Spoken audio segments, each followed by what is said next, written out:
میں نے انہیں بھی بتا دیا تھا کہ پیکنگ ختم کرتے ہی میرے پرزور قسم کے وضاحتی بیان کو انہوں نے درمیان میں روک دیا۔ میں یوں ہی مذاق کر رہا تھا۔ مجھے تمہارے کہے بغیر بھی یقین تھا کہ تم مجھ سے ملے بغیر نہیں جا سکتی۔ دراصل میں محب کو ساتھ لے کر اسلام آباد جا رہا ہوں۔ وہاں اس کے ہاتھ کے سلسلے میں ایک ڈاکٹر نے میں نے اپائنٹمنٹ لے رکھا ہے۔ میں نے سوچا کہ میں چلا گیا اور پیچھے سے تم مجھے ملنے آئی تو مجھے نہ پا کر بہت مایوس ہوگی، سو خود ہی جا کر تم سے ملا ہوں۔ انہوں نے مجھے اتنی اہمیت دی، میرے جانے کو اتنی اہمیت دی کہ بڑے ہونے کے باوجود مجھ سے ملنے آ گئے۔ آپ بیٹھے تو صحیح۔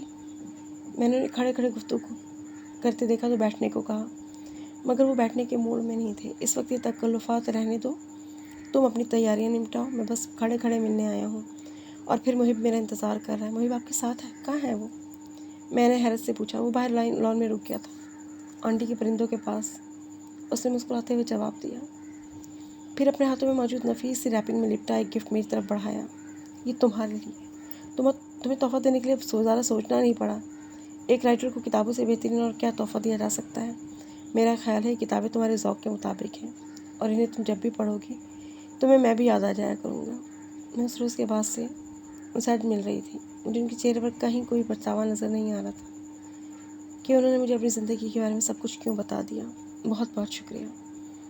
میں نے ان سے تحفہ لینے میں ذرا بھی تکلف نہیں برتا۔ کتابوں کا بہت شکریہ، لیکن میں ایک بات بتاؤں، آپ کو یاد رکھنے کے لیے مجھے کوئی یادگار اپنے پاس رکھنے کی ضرورت نہیں ہے۔ میں ان سب کے بغیر بھی آپ کو یاد رکھوں گی اور زندگی بھر یاد رکھوں گی۔ آپ اپنی تحریر میں جتنے زیادہ اچھے ہیں، خود اس سے کہیں زیادہ بڑھ کر اچھے ہیں۔ آپ کی تحریر کو پڑھ کر میں نے آپ سے بہت کچھ سیکھا ہے اور آپ سے مل کر بھی میں نے بہت کچھ سیکھا ہے۔ آپ بہت بہت بہت اچھے ہیں۔ میں نے صد کے دل سے اپنے جذبات ان تک پہنچائے اور انہیں سن کر اخلاقاً مسکرائے بھی، مگر اب میں نہیں جانتی تھی، مجھے پتہ تھا کہ وہ میری باتیں کم از کم ان جملوں کو ایک جذباتی اور نوعمر قاری کی جذباتی باتیں سمجھ رہے ہیں۔ میرا ہر قاری بے وفا نہیں ہوتا، یقین کریں کہ ہر قاری ہمیں نہیں بھلا دیتا۔ کیا میں نے آپ کو بھلایا؟ کیا میں آپ کے بارے میں کچھ بھی جانتی تھی؟ یہ بھی نہیں کہ آپ دنیا کی کسی کوشش میں چھپ گئے ہیں۔ پھر بھی میں آپ کے لفظوں سے محبت کرتی تھی۔ ان لفظوں ہی کی وجہ سے میں آپ کے بارے میں سوچنے اور آپ کے بارے میں جاننے کے لیے سوچا کرتی تھی۔ اگر میں ایبٹ آباد نہیں آتی اور آپ سے کبھی نہیں مل پاتی تو کیا آپ کبھی جان پاتے کہ اس دنیا میں ایک لڑکی زنیرہ عباس بھی ہے جو آپ کے انداز تحریر کی بہت بڑی پرستار ہے؟ اسی طرح نہ جانے اور کتنے لوگ ہوں گے جن سے آپ مل نہیں پائے مگر وہ آپ کو یاد رکھتے ہوں گے۔ تمہاری معصومانہ سی میچیورٹی مجھے اچھی لگتی ہے۔ برسوں پہلے ایک لڑکی تھی جو انہیں مایوسیوں سے اسی طرح بار بار باہر نکالتی تھی جب بھی کبھی وہ ناامید اور ناکام ہوتے۔ پھر اگر آج بھی انہیں کسی مایوسی سے نکالنے کے لیے کچھ کہہ رہی ہے تو انہیں اس میں اسی کی جھلک نظر آ رہی تھی۔ وہ سب کے سب اچھے تھے، ہر ایک کے ساتھ پرخلوص مروت، مگر میری اہمیت غیر معمولی تھی، اور میری غیر معمولی اہمیت اس لیے تھی کہ میں انہیں اپنے مزاج، اپنی عادتوں میں بالکل ودیع کمال جیسی لگا کرتی تھی۔ جو اس جیسا ہوگا اس سے محبت بھی ہو جائے گی۔ کیسی محبت تھی یہ، اور کیسی لڑکی تھی وہ! اسے بدقسمت کہوں یا بدنصیب، مجھ سے کوئی ایسی محبت کرے تو میں زندگی بھر کبھی ایک پل کے لیے بھی اس کا ساتھ نہ چھوڑوں۔ تمہارے ناول کا کیا بنا؟ مکمل ہوا یا نہیں؟ وہ جانے کے لیے پلٹنے لگے تھے اور پلٹتے پلٹتے انہیں اچانک میرے ناول کا خیال آ گیا تھا۔ جی ہو گیا ہے، اس میں جھوٹ نہیں تھا۔ ناول تو میں نے پورا لکھ لیا تھا، جو وہ سمجھ رہے تھے وہ نہیں، کوئی اور صحیح، پر لکھ تو لیا ہے۔ میں نے سامنے میز پر رکھے اپنے بیگ پر اور جھٹی سی نظر ڈالی۔ اس بیگ میں میرے دونوں مسودے موجود ہیں۔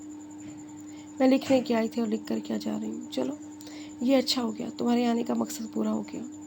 بہت دنوں سے باہر کہیں نظر نہیں آ رہی تھی تو میں سمجھ گیا کہ خوب زور و شور سے لکھا جا رہا ہے۔ پروفیسر صاحب سے بات ہوئی تو انہوں نے بتایا کہ مصنفہ صاحبہ آج کل کمرے میں بند ہیں اور دھڑا دھڑ صفحے کالی کی جا رہی ہیں۔ آپ دعا کریں میری کہانی پڑھنے والے کے دل پر اثر کر جائے، میرے لفظوں میں تاثیر ہو جائے وہ پیدا کہ پڑھنے والوں کے دل میں اتر جائیں۔ انشاءاللہ ایسا ہی ہوگا۔ دل سے لکھے جانے الفاظ والے لفظ بے اثر نہیں ہوتے۔ اور جہاں تک دعا کی بات ہے تو میری ساری دعائیں، ساری تمنائیں تمہارے ساتھ ہیں۔ تم لکھو لکھو، خوب لکھو، تم پڑھی جاؤ، پسند کی جاؤ، خوب پذیرائی پاؤ، تمہارے سارے خواب پورے ہو جائیں۔